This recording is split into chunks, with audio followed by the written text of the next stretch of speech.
We are today in Kakuma Refugee Camp. Just east of here, there is a new place for refugees being created.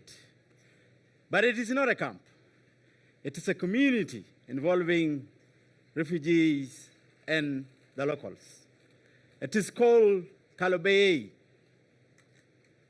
I would like to tell you about Calabi and the story of a refugee camp that evolved over years. But before I do so, I would like to begin with something fundamental: dignity. I have served in 5 different countries across Africa, helping refugees and displaced people from over a dozen countries who spoke more than 20 languages. In all that time, I have realized 2 fundamental truths. People who have fled from war and persecution do not just want to be safe. They want to live their life with dignity. Dignity is primarily about respect, self-respect, and it involves practical things to be able to decide what we want to do with our time. We want to go to work to be able to support our families and to access education and training, even to cook the food that we want to eat at the time of our choice. It is something that all of us want, including the refugees. Over decades of experience, I have seen dignity at the heart of our support to the refugees.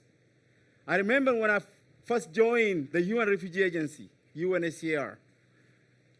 I was a very young man, few years out of school, and I had worked with the government of Ethiopia and knew little about refugees. To me, the daily situation is not part of my life. There are people from next door, Sudan, now South Sudan, constantly at war and needed help from us. But then, in 1993, I was offered a job with UNHCR, which was supposed to last for just 3 months. I must admit that I reluctantly took that job. But that job changed my life forever. I was hired to reopen a refugee camp that had been closed a few years earlier in my hometown called Gambela in Ethiopia. I was a very young gentleman, as I said earlier on, a little bit overconfident. Open a camp for a few thousand people, it's not a problem. But on day 1, wow, I saw things that I have never, ever seen in my life before. I was taken by experienced aid workers to a transit camp first. There I saw 17,000 refugees who had just fled civil war from Sudan. I saw severely malnourished children, mothers crying, and fathers who could not provide for their families. I was overwhelmed, but amazed at the courage that I was seeing all around me. These people have fled unspeakable violence, having worked for weeks without even a proper meal. But in a matter of few hours, I've seen experienced aid workers providing a temporary place to call home, hot meal, refugees cooking beans and maize flour. It was at that moment I realized that I knew exactly what I was doing here. At that moment, I believed humanitarian work is my calling. I was hired to open a camp which is called Peñudo. But with the experience I had in the transit camp, I realized that the refugees are determined for their life. We were not just giving refugees some sense of security or food or shelter. We were giving them confidence for them to regain their dignity. It was a picture I would see repeated in Sierra Leone over a decade later as women, children, terrified, fleeing and crossing border from Liberia. First, they were desperate for safety, and then for the basic things most of us take for granted. These people literally fled with nothing but clothes on their backs. It was a real relief to see them when they were receiving food, sleeping mats, blankets, and a simple shelter from us. We were once again tasked to open another camp. It was an opportunity to develop a camp where refugees could do more than just survive. We were taking the way we support refugees to a new level. It was not easy. When we first saw the land, it was just thick bush. There was literally nothing in it. But then Sierra Leone had a generous land policy for refugees. It means there will be a place for market. There will be a place for small farms. So what we did first is to survey the land, to figure out which part could be used for housing, which part could be used for farming. Most of the refugees had been farmers back home in Liberia. So they asked for nothing more than be able to provide for themselves and keep up with their skills. So we built the camp. And the refugees had safety and a little bit of dignity. We also developed a multi-purpose market where refugees and Sierra Leoneans could trade side by side. We gave out small loans, first crucial investment for refugee businesses. We also offered training, financial management training. And you know what? An amazing thing happened that I have not seen before. Everyone that took the loan paid their loans 100%.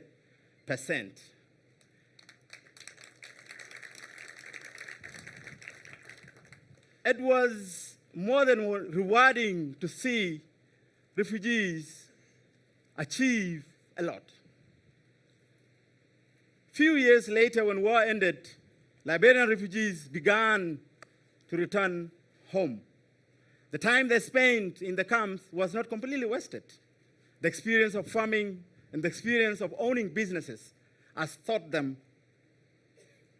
and has also enabled them to have savings, skills, and determination to be able to go back home, rebuild their lives. In Liberia, I reconnected again with the former refugee, Ms. Fatimata Vani. I visited her house, her businesses. I even spent some time with her kids in school. When she first saw me, she screamed and said, "Henok, I'm happy to see you in my hometown. Welcome to Liberia." It was an emotional experience to see Fatmata at home. She showed me her house that was destroyed during the war. She was determined to rebuild it. Tell the refugees who are still in the camp, no one will build your house when you are hundreds of miles away. People must be courageous to return home, rebuild their lives and their homes. It was an amazing experience, an emotional experience in my entire life to see people like Fatimata and many other refugees return home and being able to rebuild their life from where they left it when they were fleeing. I took my lessons with me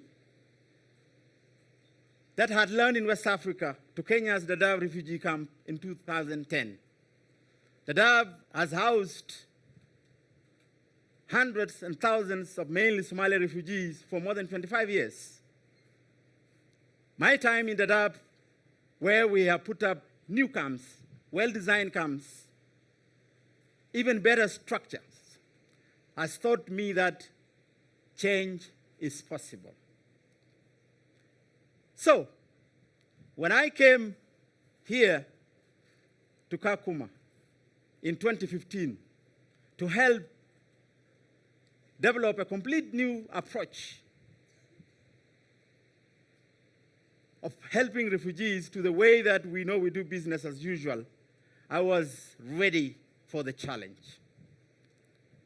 The idea was to go beyond a camp, to build a settlement. Over 2 decades of my experience has taught me that refugees are ready for change, and the communities hosting them too are ready for change.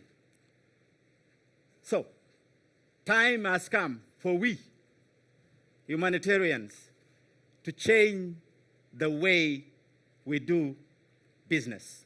So, we begin to plan this dream community to become a reality.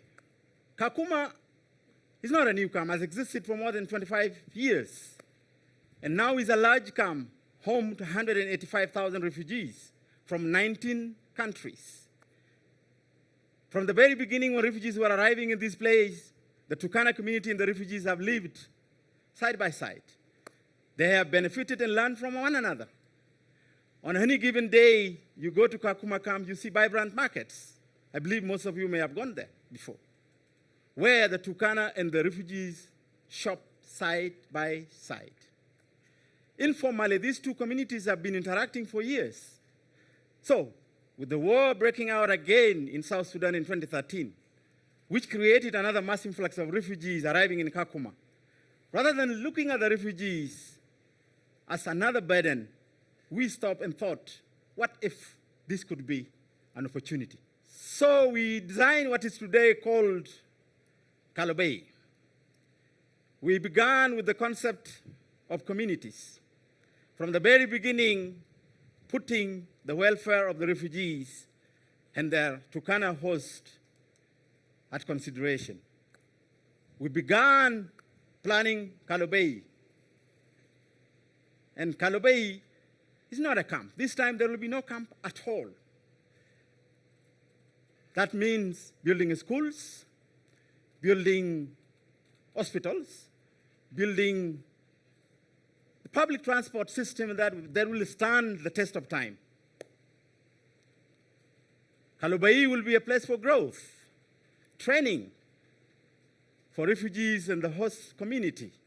Key to the plan is mapping roads, parks, waste management system that will be fit for purpose for future urban community. Most Turkanas naturally are not urban dwellers. They are pastoralists to whom livestock is essential. The refugees are keen farmers and traders. Bringing both together is ideally the best of both worlds. But the success of Calabi is a collective responsibility and goes beyond the refugees and the host community. Humanitarians, government officials, development agencies, of course, donors, and the private sector, looking beyond what we used to do, the usual refugee camp, but to a place people could actually call home. And this idea of building urban center, not camp, in my opinion, it is a game changer. So we began planning and designing the settlement. And we reached out to the refugees and the host community to ask them what they needed and how they want it done. This is Calabi today. It is not perfect, but it is progress in the making. I believe Calabi is a model. that could be replicated in other countries in Africa, even globally. One where we just don't talk about giving refugees dignity, but involving refugees from the very beginning when we are planning their welfare. It is something that we all need to embrace and work together. And by the way, I'm pleased that the new Global Compact on Refugees, which is about to be adopted by UN member states, will make actually Calabi design universal.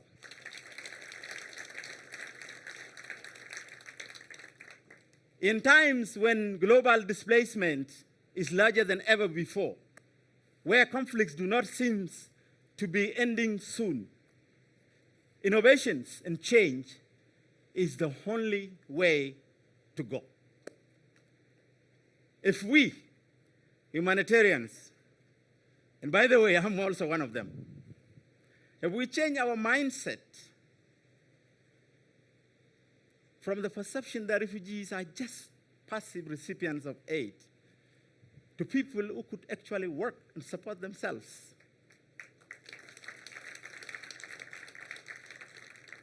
Let us commit to not just give refugees basic survival.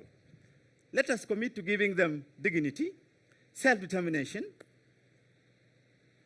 and opportunity to be part of and contribute to the community they live in today.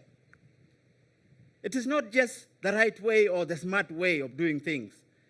I believe it is the only way to truly transform the lives of refugees, to make the world we all live in a better place for future generations.